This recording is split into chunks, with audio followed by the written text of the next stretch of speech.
noches, hermanos, es un gusto saludarles a cada uno de ustedes. Esperamos que se encuentren bien, disfrutando de las múltiples bendiciones de nuestro buen Dios. Qué alegría llegar a sus hogares o donde usted se encuentre para que juntos sigamos meditando, estudiando en la palabra de Dios. Hermanos, es importante que amemos la palabra del Señor, que nos esforcemos por aprender cada día más de su palabra.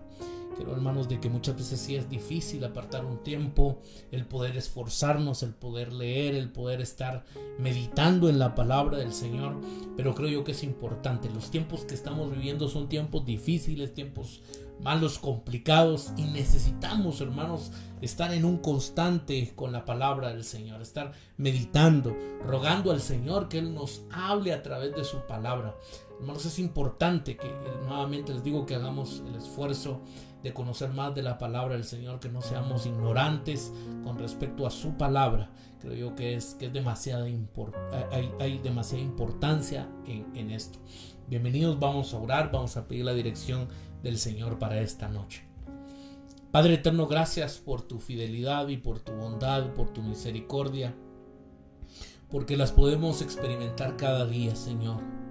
Porque tú eres bueno en gran manera, porque tú, Señor, has guardado nuestra salida, nuestra entrada, porque tú nos has bendecido, Señor, en gran manera, porque tú eres bueno, Señor, porque tú eres fiel, porque tú eres maravilloso y porque tú eres bondadoso. Señor, en esta noche rogamos de tu dirección, que nos ayudes, que nos auxilies para poder entender, comprender, Señor, tu palabra.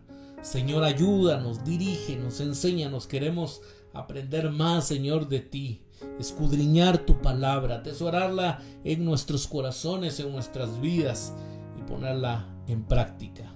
Señor, rogamos de tu dirección, reconociendo que sin ti no podemos hacer nada.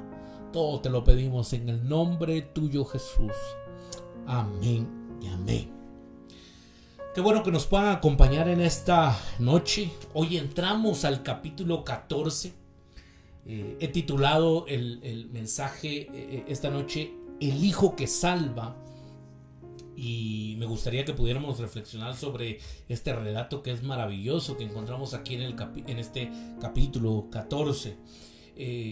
Hoy vamos a observar, hermanos, no tenemos todo el tiempo, pero vamos a observar algunas cuestiones interesantes del versículo 1 al 45. Ahora, para no aburrirlos, pues no voy a leer todos los versículos, pero sí es importante. Yo le voy a rogar y le suplico que lo pueda leer detenidamente usted en su casa para seguir entendiendo y comprendiendo. Entonces, por favor, léalo en su casa, lea estos 45 versículos que creo yo que son muy interesantes, todo lo que se desarrolla aquí. Y hoy vamos a ver algunas cuestiones importantes. En primer lugar, se nos presenta a Jonatán. Ya lo hemos visto en el capítulo 13, versículo 2, donde se nos presenta a Jonatán. Y esto creo yo que es importante observar en el capítulo 13, en el versículo 3, hermanos, es donde se presenta a Jonatán. También, hermanos, en el capítulo 14 y versículo 3 observamos de que ahí se habla de Jonatán también en el versículo 1. Es interesante, hermanos. Claro que nosotros ya conocemos un poquito sobre la historia, sobre estos relatos, pero si estuviéramos leyendo por primera vez este libro, la pregunta es, ¿y quién es Jonatán? Porque hasta el momento no se describe que él sea el hijo de Saúl. Entonces nos parecería interesante decir, bueno, qué interesante este personaje, pero ¿quién es? No sabemos hasta el momento quién es Jonatán. En este punto ya sabemos que no heredará el trono de Saúl. Esto es interesante porque por la mala decisión, hermanos, que toma Saúl, vemos, hermanos, de que si algo ya se observa aquí claramente es de que Jonatán no va a ser el heredero del trono. Y aquí existe una ironía, algo interesante, y es que en una historia de hijos libertinos, pensamos en Elí, pensamos en el mismo profeta Samuel, que sus hijos no eran el mejor ejemplo a seguir. Pero ahora vemos que Jonatán es una brillante excepción. Y esta es la ironía, hermanos, que se maneja en esta historia, donde alguien que podríamos decir que sí es aprobado, como en el caso de Jonatán, pero queda claro que él no va a heredar el trono. A pesar, como ya lo dije, que es una brillante excepción. Un tema clave, hermanos, en los capítulos 13 y 14 es el contraste, y esto es importante que lo observemos, porque es el contraste entre el miedo y la fe. El miedo y la fe. Saúl pierde el reino porque actuó con incredulidad, porque no supo esperar en Dios, porque actuó conforme él pensaba, conforme él creía. No esperó en Dios y cometió un grave error. Y por eso es de que su reino no pudo permanecer. Actuó entonces con incredulidad. El miedo impulsó sus acciones y por eso sus acciones fueron desobedientes. Saúl, por el miedo que tenía, actuó, hermanos, de una forma desobediente. Jonatán es todo lo contrario. La fe lo dirige y pasará con fe, mientras Saúl estaba donde estaba con miedo. Versículo 1 y 2 del capítulo 14 dice la palabra de Dios: aconteció un día que Jonatán, hijo de Saúl, ahora sí sabemos quién es, ¿no? Hijo de Saúl, dijo a su criado que le traía las armas: ven y pasemos a la guarnición de los filisteos que está de aquel lado. Y no lo hizo saber a su padre. Y Saúl se hallaba al extremo de Gaba, debajo de un granado que hay en Migrón. Vea la situación de Saúl, cómo estaba, ¿no? Estaba debajo de un granado que hay en Migrón, y la gente que estaba con él eran como 600 hombres. Es importante ver el miedo de Saúl y ver la fe y la confianza de Jonatán. Jonatán es lo contrario porque se dirige entonces a fe, es lo contrario a Saúl, es alguien que está actuando con fe, pasará con fe, mientras que Saúl, hermanos, está con miedo. Jonatán se ve superado en número y tiene que avanzar por un acantilado. Los nombres, y cuando usted lea estos pasajes, hermanos, se va a dar cuenta que los nombres de estos acantilados son literalmente resbaladizo, Posés y espinoso, Cené o Cenej, que son nombres poco alentadores para alguien que se embarca en una escalada bajo fuego. Usted lo puede leer en el versículo 4 y 5. Y vemos, hermanos, entonces, de que cuando se describen estos acantilados, vemos que el panorama no es muy alentador. Que el panorama o el acantilado, diciéndolo de esta manera, va a ser resbaladizo, espinoso. No se ve bien realmente lo que viene. Pero Jonatán, hermanos, aún observando esto y sabiendo esto, actúa con fe y describe a los filisteos como hombres incircuncisos en el versículo 6. Él ve esto no simplemente como una batalla entre Israel y Filistea, sino dentro del pueblo del pacto de Dios y los enemigos de Dios. Y continúa: quizás el Señor actúe en nuestro nombre. El versículo 6 dice, hermano, la palabra de Dios: dijo pues Jonatán a su paje de armas: ven, pasemos a la guarnición de estos incircuncisos. Y observe cómo los está tratando, cómo los describe como incircuncisos. Quizá haga algo Jehová por nosotros, pues no es difícil para Jehová salvar con muchos o con pocos. Qué fe la de Jonatán. Alguien que está actuando con fe. Alguien que tiene una diferente perspectiva a la de su padre. Alguien que está actuando con miedo, como Saúl, que está escondido. Pero vemos la actitud, hermanos, de Jonatán, que está actuando con fe, que está actuando entonces confiando en el Señor. El versículo 6 es precioso cuando dice: quizá haga algo Jehová por nosotros, pues no es difícil para Jehová salvar con muchos o con pocos. Para el Señor no hay nada difícil. El Señor nos puede salvar con muchos, el Señor nos puede salvar con pocos. Él lo puede hacer. Y esa es la actitud, hermanos, que tiene Jonatán. Una actitud en la cual él está creyendo y confiando en Dios. Nadie puede impedir que el Señor salve, ni con muchos ni con pocos. Él tal vez, cuando dice Jonatán, tal vez, no significa, hermanos, que Jonatán esté dudando de la capacidad de Dios para salvar. Como deja claro la mitad del versículo. Más bien está permitiendo que Dios sea Dios. Dios es soberano y Él salvará si así lo desea. Por un momento nos tenemos que detener en esto. Observar la actitud de Jonatán. Y vuelvo a repetirlo, cuando él dice tal vez, no significa que él esté dudando, hermanos, del poder de Dios, sino más bien, hermanos, él está dejando claro, y lo que se observa es la soberanía de Dios y que Él los puede salvar si Él desea.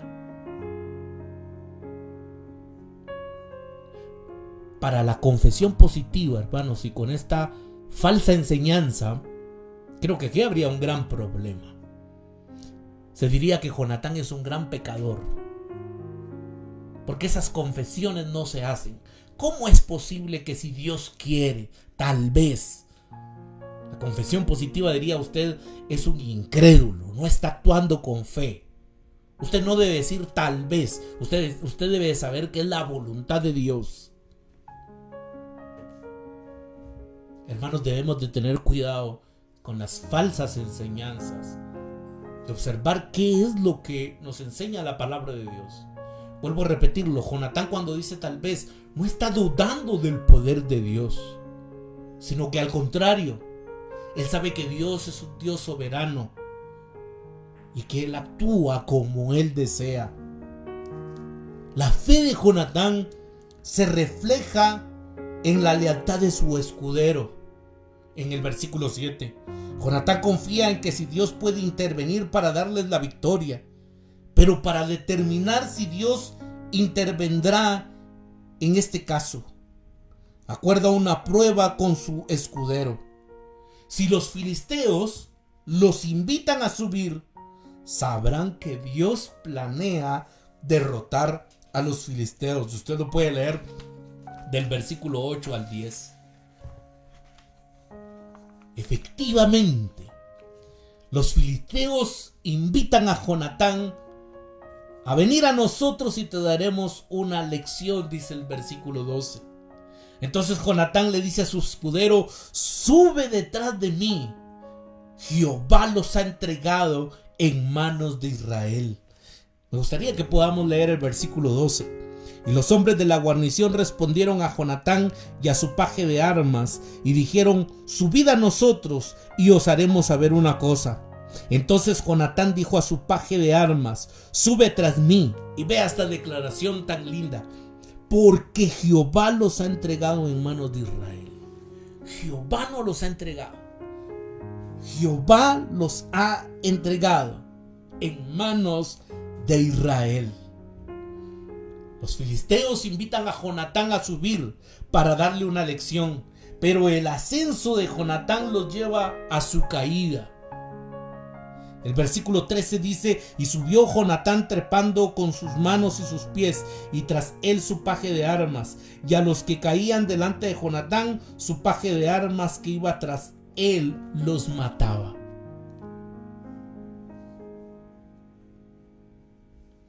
Jonatán mata a unos 20 hombres, según el versículo 14. Y eso es suficiente para que el ejército filisteo entre en pánico, porque era un pánico enviado por Dios. Dice el versículo 15. Dios está actuando. Dios puede actuar con pocos. Dios puede actuar con muchos. Porque para Él no hay nada imposible. Saúl ve que el ejército filisteo se derrite y entonces reúne al ejército para un ataque. Los desertores regresan a la lucha. Versículos del versículo 16 al 22. Y así aquel día Jehová salvó a Israel. El versículo 23 dice: así salvó Jehová a Israel aquel día. Y llegó la batalla hasta Bet-Aven. El Señor les dio la victoria. ¡Qué maravilloso! El Señor les ha dado la victoria. Y vemos a un hombre llamado Jonatán que actúa con fe, que está confiando en el Señor. Y vemos, hermanos, que Dios les da la victoria. El lenguaje que utiliza el escritor para narrar el ataque de Jonatán es muy significativo.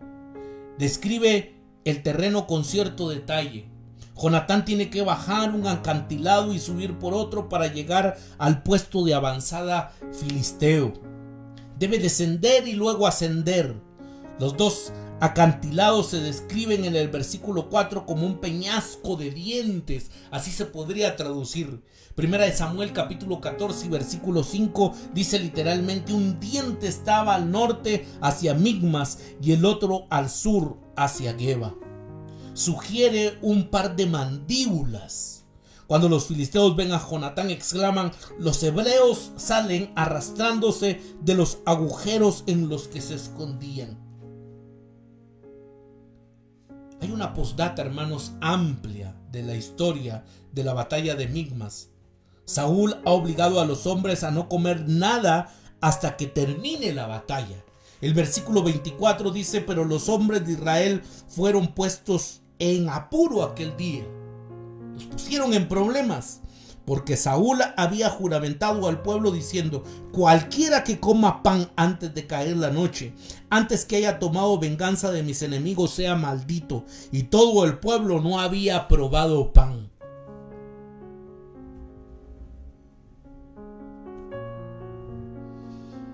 Mientras que Jonatán vio esto como una batalla por el honor del Señor, Saúl la describe como una batalla que no terminará hasta que me haya vengado de mis enemigos, dice el texto bíblico.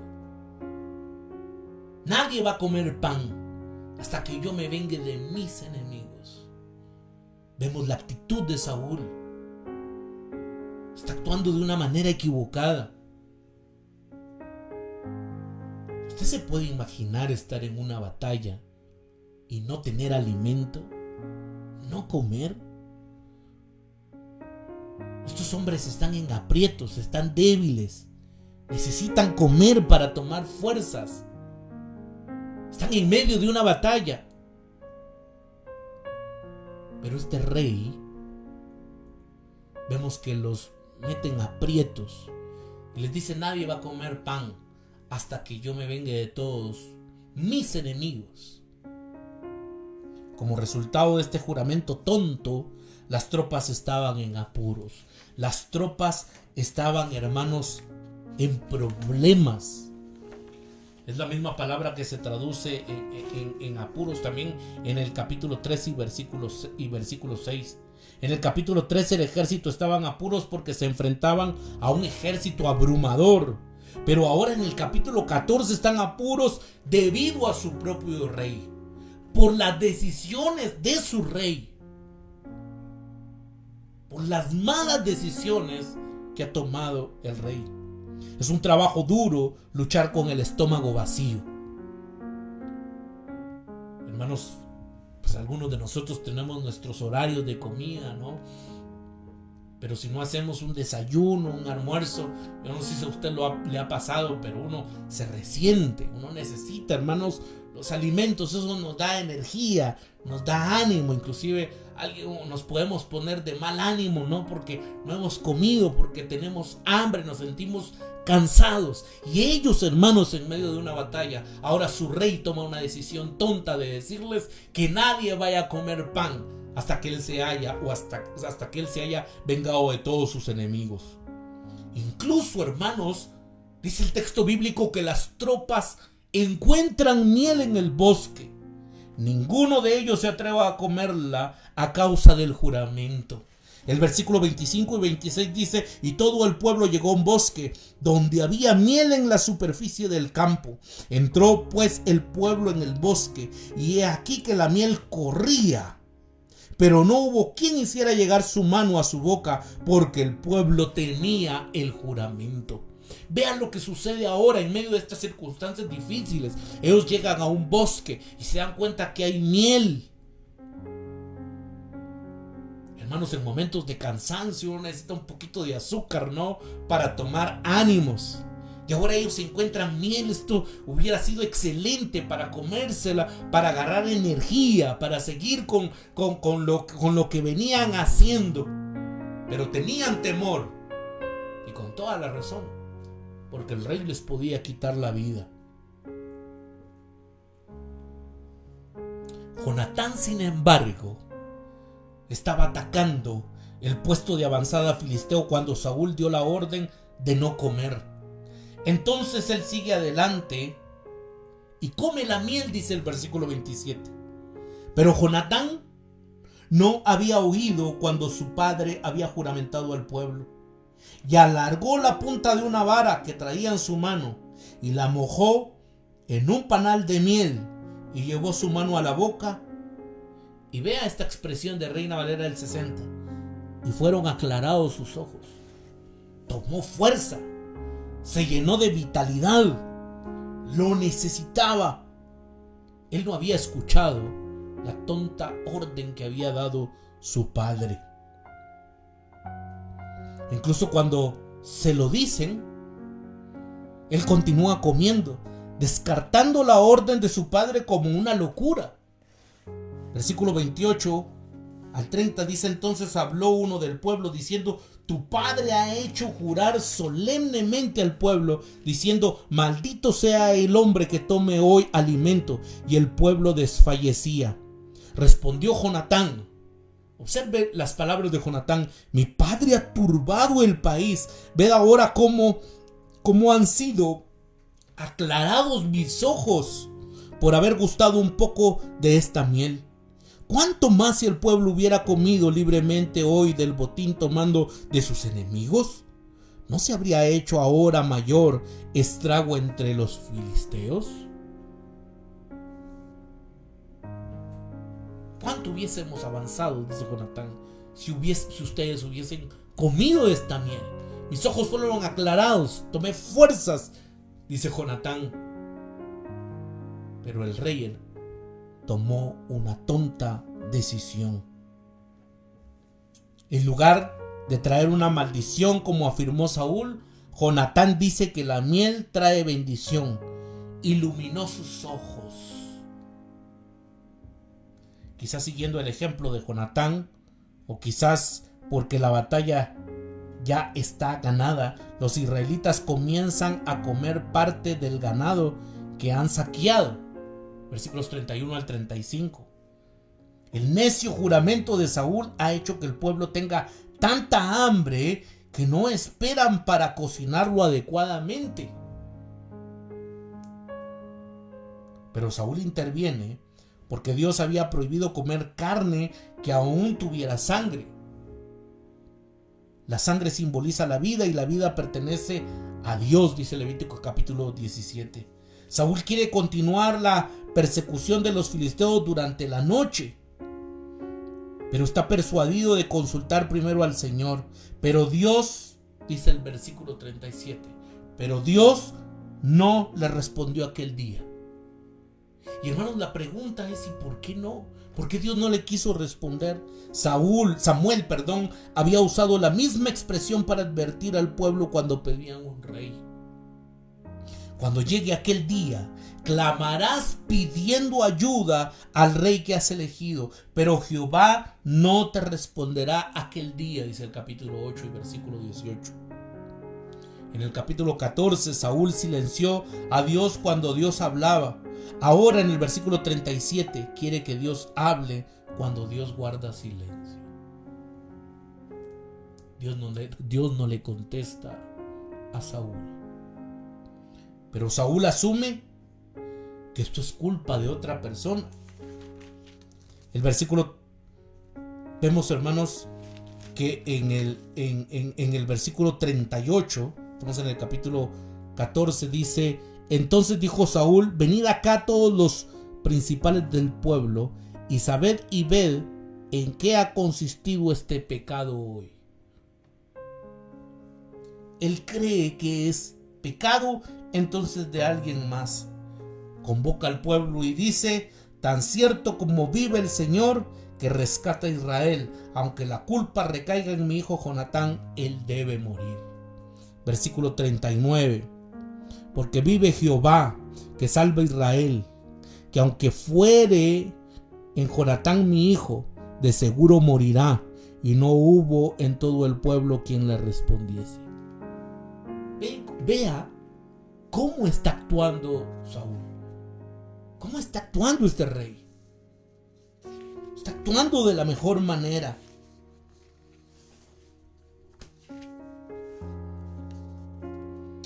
El Urim y el Tumim se utilizaban, hermanos, en aquel tiempo para echar suertes, en un recordatorio del pecado de Acán en Josué capítulo 7. Y nos podemos imaginar aquella tensión. Y luego la suerte recae sobre Saúl y Jonatán. Versículos 40 al 42. Dijo luego todo Israel: vosotros estáis a un lado, y yo y Jonatán mi hijo estamos al otro lado. Y el pueblo respondió a Saúl: haz lo que bien te pareciere.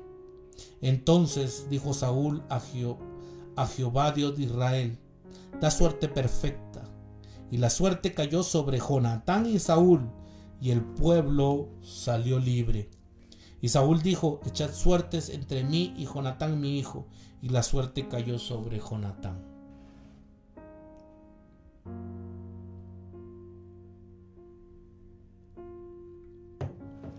Dime lo que has hecho, exige Saúl en el versículo 43. ¿Qué es lo que has hecho? Es un eco también, hermanos, de la pregunta del profeta Samuel al propio Saúl: ¿qué es lo que has hecho? Y la respuesta de Jonatán resalta lo absurdo de la situación. Probé un poco de miel con la punta de mi bastón y ahora debo morir por las malas decisiones que ha tomado Saúl. Ahora su propio hijo está en aprietos. Pero Saúl confirma que Jonatán debe morir. Probablemente el motivo principal de Saúl sea salvar las apariencias, especialmente ante el sarcasmo de Jonatán. Saúl recientemente ha impedido que sus hombres coman sangre de animales. Ahora planea derramar la sangre. ¿Hasta dónde ha llegado, hermanos, esto? Porque ahora Saúl, hermanos, planea derramar la sangre de su propio hijo. Pero el ejército interviene para salvar a Jonatán, argumentando que él es el héroe que ha liberado a Israel. Versículo 45. Entonces el pueblo dijo a Saúl: ¿ha de morir Jonatán, el que ha hecho esta gran salvación en Israel? No será así. Vive Jehová, que no ha de caer un cabello de su cabeza en tierra. Pues que ha actuado hoy con Dios, así el pueblo libró de morir a Jonatán. Si el ejército, hermanos, no se hubiese levantado, Jonatán hubiese muerto. cuando vamos leyendo, reflexionando, nos damos cuenta de las malas decisiones que sigue tomando este rey, de las tontas decisiones que toma este rey,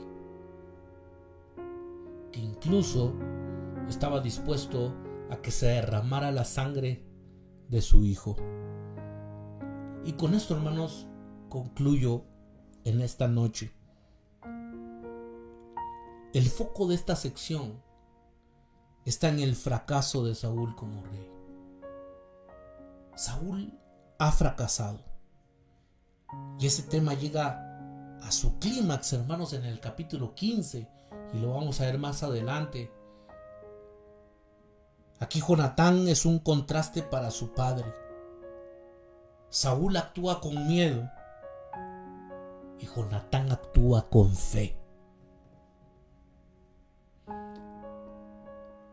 Ante las circunstancias de la vida, ante las situaciones que nos tenemos que enfrentar, hermanos, ¿cómo vamos a actuar? ¿Con miedo o con fe? ¿Cómo actuó Saúl o cómo actuó Jonatán? Que nuestra confianza, hermanos, esté puesta en Dios. Confiar en el Señor. Actuar como lo hizo Jonatán, confiando en Dios. Sabiendo que Él, hermanos, nos puede dar la victoria con pocos o con muchos. Para Él no hay nada imposible. Sabiendo, hermanos, de que Dios es soberano y que Él actúa como Él quiere. Que el Señor nos ayude a poder tener esa actitud que tenía Jonatán y confiar en el Señor. Porque si el Señor quiere, Él nos dará la victoria. Así que Jonatán es un ejemplo para nosotros. Y no debemos desaprovechar el desafío. En fe podemos intentar cosas valientes para Dios. Pero Jonatán es más que un ejemplo. También es un indicador de Jesús. Y no debemos perdernos la emoción. Podemos ser valientes porque Jesús obtuvo la victoria al llegar a la cruz. Ha pasado por las fauces de la muerte y la muerte lo consumió, pero ha resucitado para vencer el pecado y la muerte. En 1 Samuel capítulo 14, no debemos ponernos en el lugar de Jonatán. Jesús es quien ha estado ahí, cósmica y finalmente. Estamos llamados a seguir, confiar en el Hijo que nos lleva a través de la muerte y de la vida, y confiar en Él lo suficiente como para caminar detrás de Él. Que nuestra confianza, hermanos, siempre esté puesta en nuestro Señor Jesucristo. Que nosotros actuemos con fe, que nosotros actuemos como Jonatán, confiando en el Señor, sabiendo que Él está con nosotros y que Él nos dará la victoria. Oremos. Padre, gracias por tu palabra. Gracias, Señor, porque tú día con día nos guías, nos diriges, nos enseñas, Señor, y nos auxilias.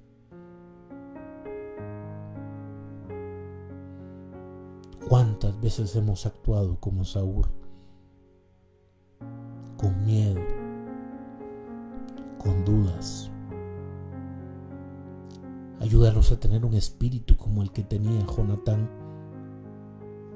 a poder actuar con fe, confiando en ti, sabiendo, Señor, que tú estás con nosotros, que tú no nos has dejado, que tú, Señor, sabiendo que tú no nos has abandonado, sabiendo que tú eres soberano y que tú actúas, Señor, como tú quieres, que tú nos puedes dar la victoria con pocos o con muchos. Lo que nos toca a nosotros es confiar y seguir creyendo en ti. Ayúdanos, Señor. Te lo pedimos en tu nombre, Jesús. Señor, te rogamos que esta semana la podamos concluir con tu bendición. Ayúdanos, auxílianos. Danos fuerza, Señor. Guarda nuestra salida, nuestra entrada. Guarda nuestro caminar. Guárdanos de la mano del impío, de la mano del enemigo, Señor. Que podamos concluir esta semana con tu paz, con tu bendición. Te lo rogamos, Señor, y te lo suplicamos. Ponemos todos nuestros planes, nuestros proyectos en tus manos, rogándote y pidiéndote tu dirección, Señor. Danos descanso y reposo en esta noche. En el nombre poderoso de Jesús. Amén y amén. Qué bendición que nos hayan podido acompañar en esta noche. Están cordialmente invitados a nuestro servicio presencial el domingo a las 9:30 de la mañana. Será una bendición que nos puedan acompañar, que sigamos estudiando juntos la palabra del Señor. También, por favor, síganos en nuestras redes sociales. En Facebook nos encuentra como Ministerio Renacer. En Instagram nos encuentra como Ministerio Renacer Guatemala. Y también, por favor, síganos en YouTube. Ahí nos encuentra como Ministerio Renacer Guatemala. Por favor, denle like, suscríbase, active la campanita también para que les lleguen las notificaciones cuando se suban los videos. Por favor, compártalos, coméntelos. De esa manera nos ayuda bastante. Que tengan una feliz noche. Que el Señor les bendiga y les guarde.